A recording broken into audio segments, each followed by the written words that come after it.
We would like to welcome up. Our good friend Edward Edward Chung Zhao for his for his senior senior speech. speech.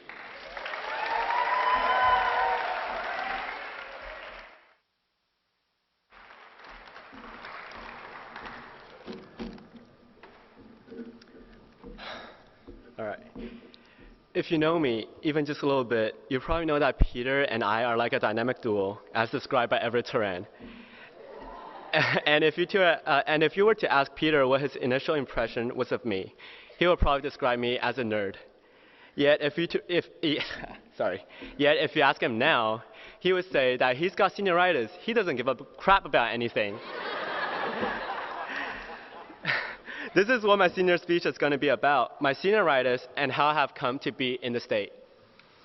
The basic definition of senioritis is a crippling disease that strikes high school seniors. Now, I would say that I agree with part of this definition, the part that suggests senioritis is a disease that cripples the human mind and spirit. However, I object to the idea that it strikes like a thief in the night, like you wake up one morning and miraculously you have senioritis. It in fact took a lot of effort and hard work for me to get infected by this disease. One of the first incidents that made me aware of my senioritis was when I started to develop a morning routine that makes me look kind of like a worm trying to get out of bed, sleepy and sluggish. It is the conflict in me that caused me to behave this way.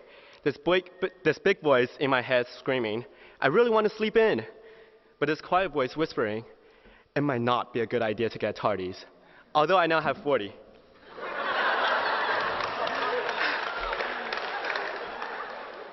Over the past 4 years, I have always tried to work so hard that I could live up to the expectations of my parents and myself. Speaking of parents, one thing you must have is a tiger mom, just like my mom. You know you have a tiger mom if you finally have time to sit down at your computer to relax and play a game or something, and your mom says, 有这点时间玩，还不如多做点卷子. Which means, if you got so much time, do some more mock ACT. Another thing you need to work really hard on so that you can track senioritis is to have so much tutoring that your butt print is left on a chair in the library and you're worthy of having your name placed on the back of it. Oh my gosh, not to say how taxing it is on my brain to have to use so much of the English language. For example, during my freshman year, when my tutor and I were working on an essay and I was trying to explain a type of herb that grows all across the Tibetan mountains, I said to her, it grows on the whole of the mountains. She just kept saying, explain that again, I don't understand. Do you mean it grows in a hole on a mountain? Finally, I got so frustrated that I had to use a bit of sign language and I said, no, no, no, it's a hole, not a hole. At that point, my tutor had a eureka moment and then clarified that I need to say, the herb grows on a whole mountain, W-H-O-L-E. Following that was another unique difficulty that I had during my sophomore year while trying to improve my language skills and, well, keep up in humanities class. Most of the time, I was trying so hard to finish my reading assignments, 1 page, 2 pages, 20 pages, 35 pages, and all of a sudden, the letters go crazy. They start looking just like ants marching, one by one on the paper. Now you might think this is too cartoonish for a high schooler. But in fact, if you really imagine a bunch of ants on a page, it's disgusting.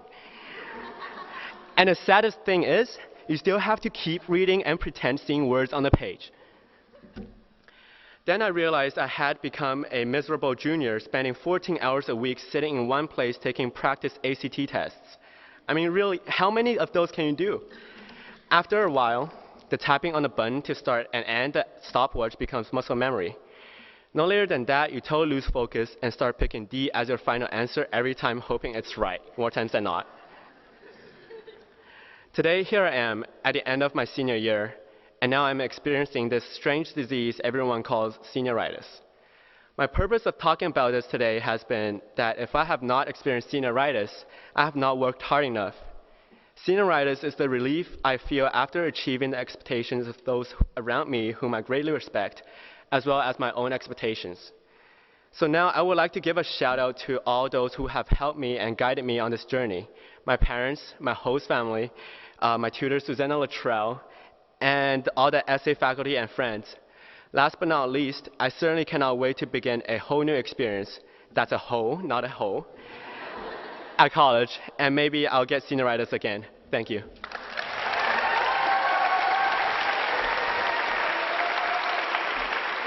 And now, let me do a special announcement to welcome up my friend, and is anyone else doing this? All right, cool.